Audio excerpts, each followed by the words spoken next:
তুমি এখনো বেনামাজি, এখনো সকালবেলা তুমি ঘুমাও, এখনো তুমি আল্লাহকে ভুলে আছো, এখনো তোমার কাছে তওবার কথা তোমার চিন্তাতে আসে নাই। তুমি অনেক কিছু হতে পারো, তুমি মুসলমানের কাতারে থাকবা না। তুমি অনেক কিছু হতে পারো, তুমি ইসলামের কাতারে থাকবা না। যারা নামাজ পড়ো না, তুমি টের পাও না, মসজিদের দরজা তোমার জন্য বন্ধ হয়ে যাবে। তুমি মনে রেখে দিও, মসজিদের সাথে তোমার সম্পর্ক তোমার হয় নাই, তুমি জান্নাতের দরজাও তুমি খুলতে পারবা না। নামাজের ব্যাপারে আমাদের কোনো সহজতা নাই, কোনো কম্প্রোমাইজ নাই, কারোর সাথে আমার সম্পর্ক নাই। নামাজ আছে তো সম্পর্ক আছে, নামাজ নাই আল্লাহর সাথে তার সম্পর্ক নাই, আমার সাথে তার কোনো সম্পর্ক নাই।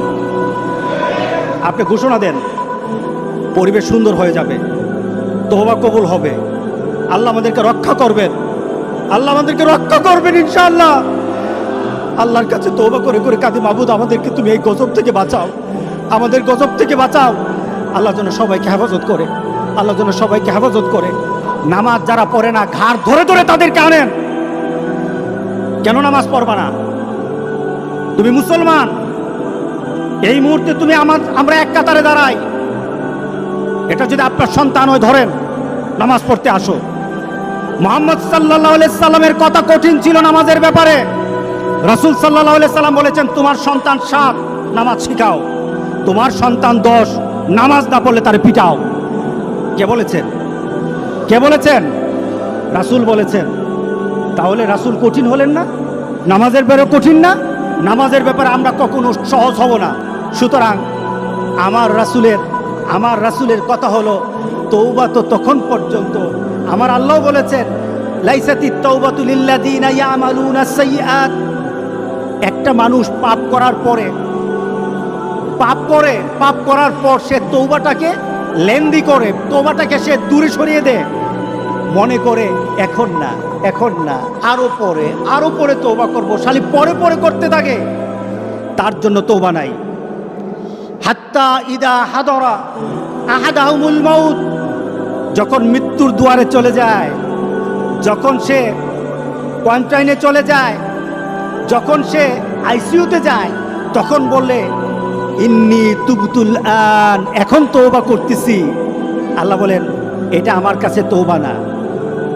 যারা এইভাবে তওবা করে তাদের তওবা, আল্লাহ বলেন লাইসাতিত তাওবা, এটা তওবা নয়, এই তওবা আমি কবুল করি না। রাসূল সাল্লাল্লাহু আলাইহি সাল্লাম বলেছেন, মা লাম ইয়াতাগারগির, যখন গড়গড় আরম্ভ হয়ে যাবে তখন আর তওবা কারো কবুল করা হবে না। গোটা পৃথিবীর মধ্যে কিন্তু গড়গড়ার পর্যায়ে চলে আসছে। এখনই আমাদেরকে ফিরে আসতে হবে, আপনাদেরকে একটা সুন্দর পরিবেশে চলতে হবে। যেটা বলা হয়েছে, আমাদের হাত পা মুখ এগুলি সবসময় আমরা ধোবো, আমরা একটু পরপর হাতগুলি ধোবো। আমরা যখন হাত ধুইতে যাব, আমরা হাত ধোবো না, আমরা উজু করে নেব, ঠিক না? আমরা কি করে নেব? উজু করে নেব। মোমেন কখনো কি থাকে না, নাপাক অবস্থায় থাকে না। কারণ আল্লাহ বলেছেন, যারা মুতাতাহিরিন, যারা পবিত্র থাকে, আল্লাহ বলেন আমি তারে ভালোবাসি, আমি তারে ভালোবাসি, আমি তারে ভালোবাসি। আল্লাহু আকবার। সুতরাং আমরা কি করব? হাত মুখ সবসময় ধোব। এখন ধোয়াটা হবে আমাদের উজু। বাথরুম থেকে আসলেন উজু করবেন, যখন খাওয়া দাওয়াতে বসবেন হাত ভালো করে ধোবেন। আপনি নামাজ পড়বেন, 5 ওয়াক্ত নামাজ 5 বার আপনার জন্য উজু। আপনি যখন কোরআন তেলাওয়াত করবেন তখন উজু। আপনি চিন্তা করলেন এখন আমি একটু ইবাদত করবেন, উজু করে নেন। আপনার জন্য বারবার উজুর মাধ্যমে আল্লাহকে সন্তুষ্ট করার একটা পরিবেশ আপনার দেহের মধ্যে সৃষ্টি হয়ে যায়। আত্মার পবিত্রতা তওবা, দেহের পবিত্রতা হলো উজু। আল্লাহ যেন সবাইকে করার তৌফিক দান করে দেয়। দ্বিতীয়ত, সফর বন্ধ করে দেন। এই বাড়িতে বেড়াতে যেতে হবে, ওই বাড়িতে যেতে হবে, বন্ধ করে দেন। এটা নাজায়েজের কিছু না, শরীয়ত বিরোধী কিছু না। রাসূল সাল্লাল্লাহু আলাইহি সাল্লাম বলেছেন, এই ধরনের পরিবেশ হলে এক এলাকায়, যে এলাকায় হয়েছে ওই এলাকায় ঢুকবা না, আর ওই এলাকার মানুষ বের হবে না। এটা রাসূলের কথা। এখন মহামারী কোনো এলাকায় নাই, গোটা পৃথিবীতে হয়ে গেছে। বের করে যাবে না, ওই এলাকায় গেলে বাঁচা যাবে, মহামারী হবে না, এমন কোনো জায়গা বাকি নাই। গোটা পৃথিবীর সবটাই এখন মহামারীর স্থান হয়ে গেছে। বাঁচতে হলে নিজেকে একটু নিজেকে একটু কন্ট্রোল করে আল্লাহর কাছে সাহায্য চাইতে হবে। কার কাছে সাহায্য চাইতে হবে? আল্লাহর কাছে।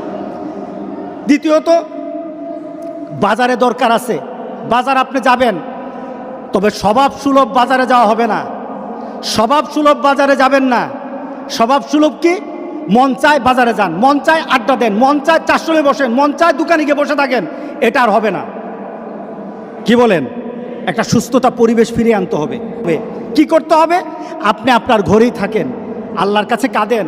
আপনি হেঁটে চড়ে, আপনি বাজারে আড্ডা দিয়ে, আপনি আরেক বাড়িতে গিয়ে আপনি তো তওবা করতে পারবেন না। আপনি ঘরের কোণে বসে থাকেন, আপনি দেখবেন চোখ দিয়ে পানি চলে আসবে। ফ্রান্স থেকে একটা ছেলে ফোন দিল আমাদের গ্রামের, মাসুদ নামে। সে বলতেছে, হুজুর আমাকে মাফ করে দিয়েন। বাহির থেকে যতগুলি ফোন আসতেছে শুধু মাপ চায়। আমি বললাম, তোমরাও আমাকে মাফ করে দিও, আমাদেরকে মাফ করে দিও। হুজুর ঘরের মধ্যে আটকে আছি, বের হতে পারি না, দরজাটা খুললেই পুলিশ, দরজা খুলে বের হলে পুলিশ ধরে নেয়, ঘর থেকে বের হতে পারি না, একটা চিন্তার মধ্যে পড়ে গেছি। আমি চিন্তা করলাম, এই যে মাপ চাওয়া, তওবা করা, একটা মানসিকতা সৃষ্টি হওয়া ঘরের মধ্যে বসে থাকার কারণে সৃষ্টি হয়েছে।